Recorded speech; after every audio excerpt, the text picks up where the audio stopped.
Kalau aku di luar nanti mulai aja ya. Kalau aku udah nutup pintu. Itu tuh udah. Udah. Jangan gitu. Kau bilang tadi. Dua white coffee, manis sekali. Lengket. Masa sih, Bang? Ya manis sekali. Nanti pahit. Setengah lusin, ciuman pertama, karya M. Aan Mansur. Pertama dengan Cecep. Bukan. Cecep bukan cowok. Dia cewek. Cantik.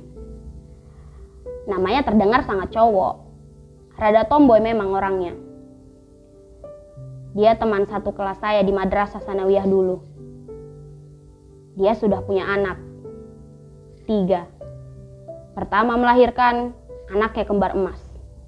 2 tahun lalu dia melahirkan anak ketiganya. Cecep pacar teman saya dulu. Saya tidak ingat betul tanggal, hari, bulannya.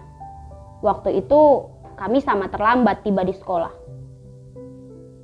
Guru tidak memperbolehkan kami ikut belajar. Menunggu pelajaran selanjutnya, kami nongkrong di kantin sekolah. Di sebelah kiri kantin ada kandang kelinci. Saya sering main ke situ, memberi makan kelinci-kelinci atau sekadar melihat-lihat. Bosan menunggu jam pelajaran pertama kelar, saya iseng main ke kandang kelinci. Cecep ikut. Anak pemilik kantin juga. Dia digendong Cecep. Namanya Randi. Masih kecil kira-kira 2 tahun.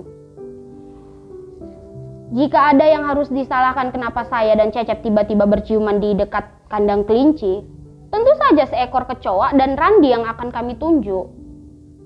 Nyaris bersamaan saya mau mencium Randi, kecoa itu tiba-tiba hinggap di jilbab Cecep.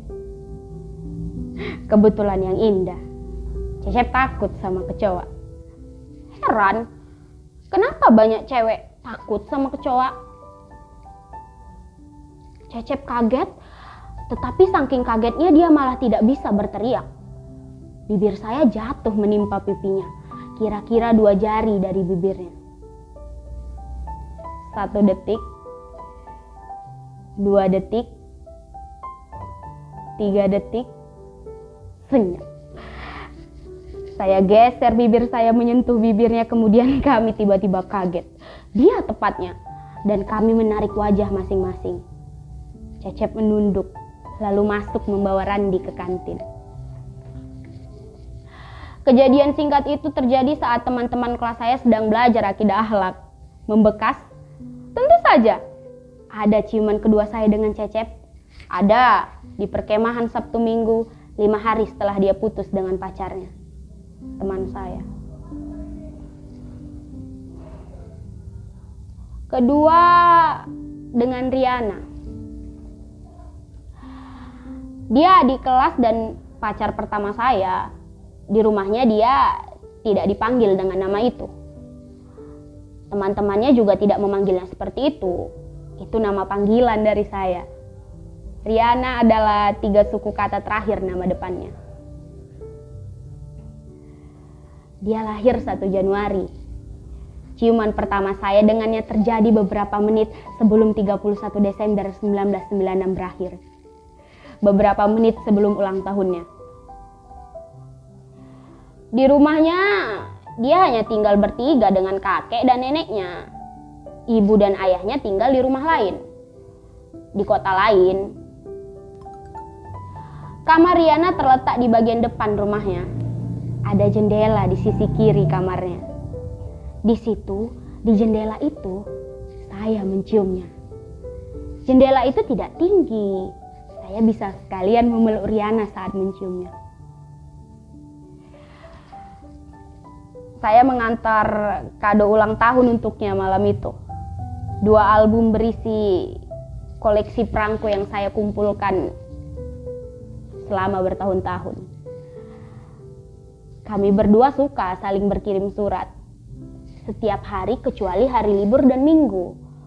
Kami bertukar surat di depan perpustakaan sekolah.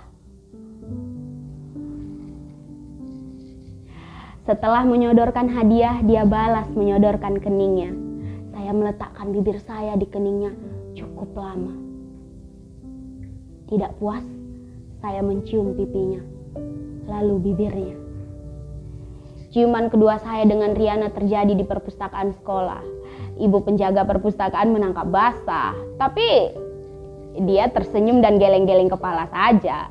Penjaga perpustakaan itu yang jadi tukang pos pertama saya ketika mengirim surat cinta kepada Riana. Ketiga, dengan Doyo. Doyo nama panggilan saya untuknya. Bagus juga saya memanggilnya begitu. Sehingga dalam tulisan ini saya tidak perlu menyebut nama aslinya. Dia teman saya, tentu saja cowok. Suatu malam, beberapa malam sebelum perpisahan sekolah, saya dan beberapa teman, termasuk Doyo, pergi ke gunung beberapa puluh kilometer dari sekolah. Kami berkemah, semacam perpisahan kecil-kecilan sebelum perpisahan besar-besaran. Dingin, tentu saja di gunung. Kami berenam tidur dalam tenda yang tidak seberapa besar. Saya pikir wajar jika kami saling memeluk untuk saling menghangatkan. Kemudian menjadi aneh bagi saya saat tiba-tiba Doyo yang tidur di sebelah kanan saya mencium bibir saya. Damn! Saya kaget dan mendorong badannya dan menimpa badan teman saya di sebelahnya. Doyo malu dan meminta maaf. Saya marah. Belakangan saya menganggap itu kisah yang lucu. Setahun setelah kejadian itu, Doyo menceritakan beberapa hal tentang kecenderungan seksualnya kepada saya. Dia jatuh cinta kepada cowok tetangganya, yang menurutnya mirip saya. Tahun 2005, 8 tahun setelah kejadian di gunung itu, Doyo meninggal dunia. Motor yang dia kendarai ditabrak mobil truk.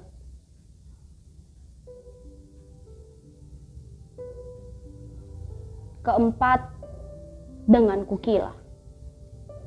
Dia juga mantan pacar saya. Itu bukan nama aslinya. Dulu kami punya sepasang tokoh khayalan. Kedua tokoh itu saling berkirim surat di sebuah buku tebal, Kukila dan Pilang.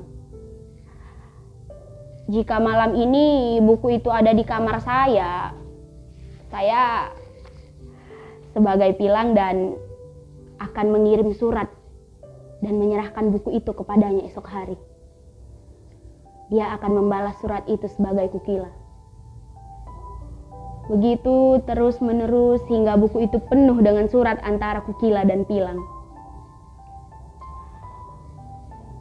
Menjelang kami putus karena dia dijodohkan orang tuanya dengan lelaki lain, dia sepakat saya mengenangnya sebagai Kukila dan sebaliknya.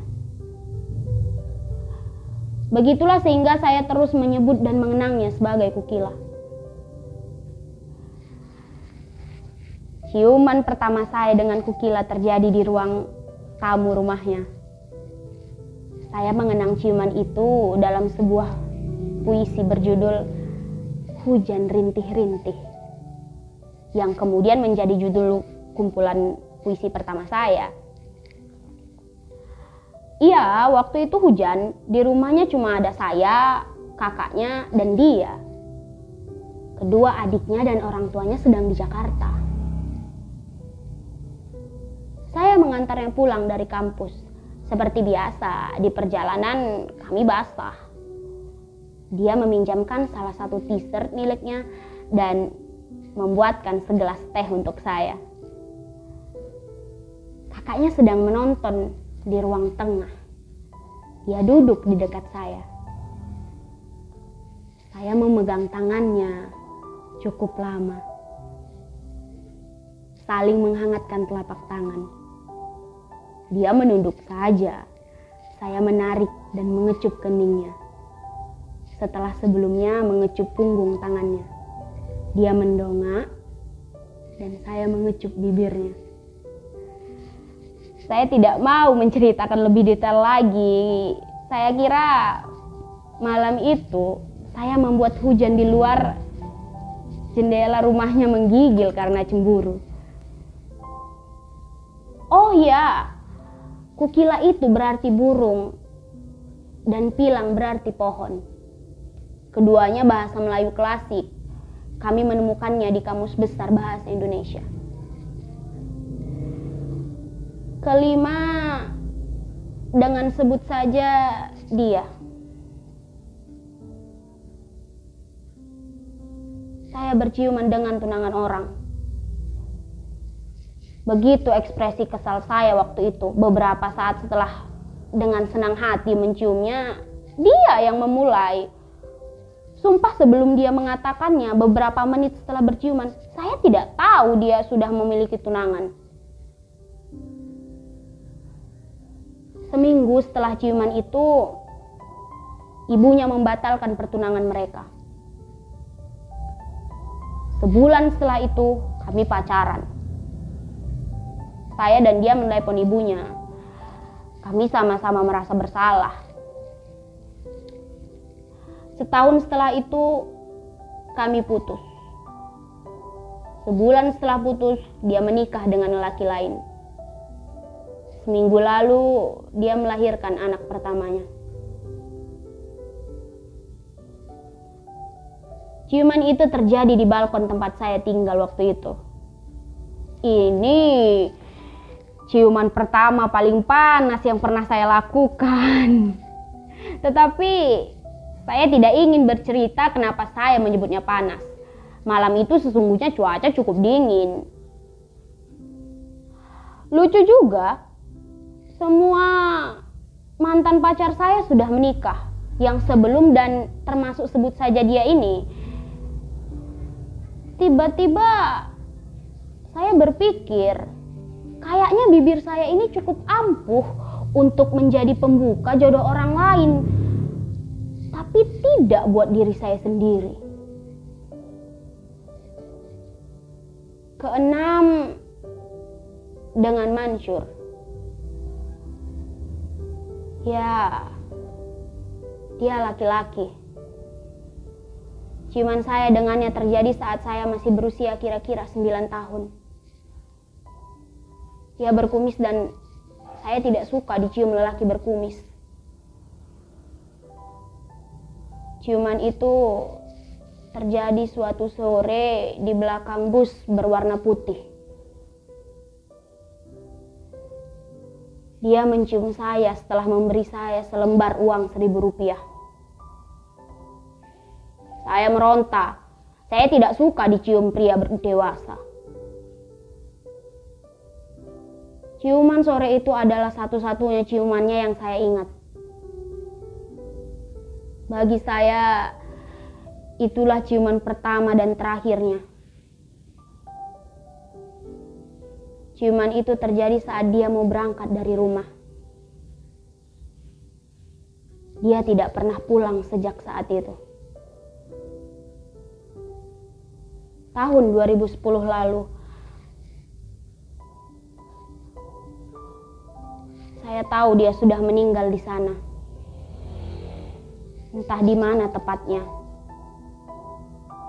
2 tahun sebelum kabar itu sampai di telinga saya. Mansur, ayah saya,